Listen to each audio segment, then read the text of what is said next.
من بعد ما ضربنا البريكو الاول مع المنتخب المصري والبريكو الثاني مع المنتخب الجزائري وضربنا بريكول حتى مع المنتخب التونسي ملعوبه ودير الزعوات.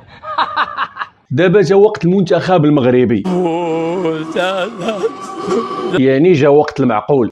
كنهضروا على المنتخب المغربي رابع العالم والمنتخب المصنف 13 عالميا، وبطبيعه الحال كنهضروا على المنتخب اللي داخل هذه البطوله وهو الاول عربيا والاول افريقيا. يعني ما كنهضروش على اي منتخب عادي خمسه وخميس، وانما كنهضروا على منتخب اللي كيضم مجموعه من النجوم. فغادي نحاول ما امكن نفصل شويه في اللقاء اللي غادي يكون عندنا مع المنتخب التنزاني، سيرتو بعد التصريحات اللي دارها المدرب ديال تنزانيا واللي في الاصل راه جزائري، وقال على ان المنتخب المغربي ولا كيتعتبر قوه ضاربه في افريقيا ولا كيتحكم في موازين القوى في افريقيا في داكشي ديال الكره. وقال على انهم هما كانوا بغاو يلعبوا مع الجوج الوحده ديال النهار وحنا بزز لعبناهم مع السد العشيه. يعني البكاو الشكاو الكولاسه والحولاسه وما الى اخره. بطبيعه الحال فملي كتلقى مدرب جزائري شنو كتسنى منه اصلا؟ البكا والشكا والحذاري وبا با با با. وغادي نهضروا شويه حتى على التشكيله اللي ممكن يجي بها الركراكي في هذا الماتش هذا. انا غنخلي لكم الاحتماليه ديالي وانتم قولوا لي الاحتماليه ديال التشكيله ديالكم، وفي الاخر نشوفوا شكون غيجيبها لاصقه. باش ما نطولش عليكم نبداو الفيديو. المدرب سيدي ديال تنزانيا ناض قال لك بان المنتخب المغربي مدخل الكولاسه والقجع وتيتحكموا في السيليكسيونه ديال الكره ديال العالم ماشي غير ديال المغرب، وقال بان اننا اول منتخب يصل وان شاء الله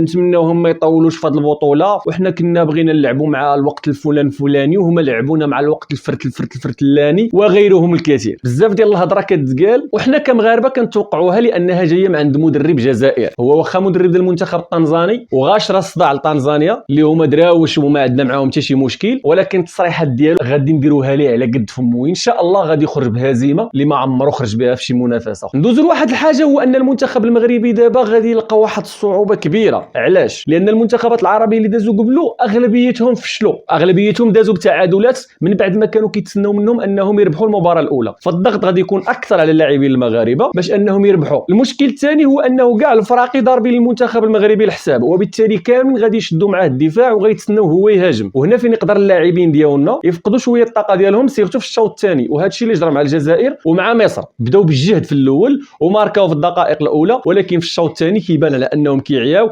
عاد كيجي المنافس وكيبقى يعطيهم في لي كونتر اتاك. هذه القضيه خاص الركراكي يرد ليها البال باش ما نوقعوش في مشاكل. دابا ندوزو للتشكيله المحتمله بالنسبه ليا، وحتى نتوما خليو لي التشكيله المحتمله بالنسبه لكم. بداو بحراسه المرمى واللي لا شك ولا غبار عليها المخضرم ياسين بونو. قلبي الدفاع حتى هي لا نقاش عليها لانهم بجوجهم اون فورم وبجوجهم صحه جيده. كنهضروا على سلايس ونيف اقرد. ظهير ايمن غادي يكون احسن ظهير في العالم اشرف حكيمي، وظهير ايسر غادي يكون عطيه الله لان مزراوي راه مصاب والمرض ما خلاش يتشافى، دونك ما غادي نشوفوا ان شاء الله تنفوتوا دور المجموعات. باش كنجيو للوسط هنا فين كيبدا المشاكل. امرابط هذا راه ضروري كاين وغادي يكون معاه غالبا املاح، وفي الجنب الاخر غادي يكون اناحي. فكنهضروا على الوسط غادي نهضروا على امرابط اناحي واملاح، وفي الهجوم بطبيعه الحال غادي يكون عندنا زياش، غادي يكون كراس الحربه النصيري. وهذا البوست هذا اللي بقى هو اكثر بوست مشكوك فيه، ولكن غالبا انا كنقول غادي يكون الزلزولي، حيت ما كنظنش واش غادي يبدا بوفار رسمي. بالنسبه لي كانت هذه التشكيله المحتمل انها تكون بلا ما نوجد ليها جد ديريكتومون وقلتها، في انتظار نشوفوا شنو هي التشكيله اللي غادي يدخل بها وليد الركراكي. وكنتمناو حظ موفق للمنتخب المغربي. وهذا الشيء اللي كان معكم ايوب، نتلاقاو في فيديو جديد.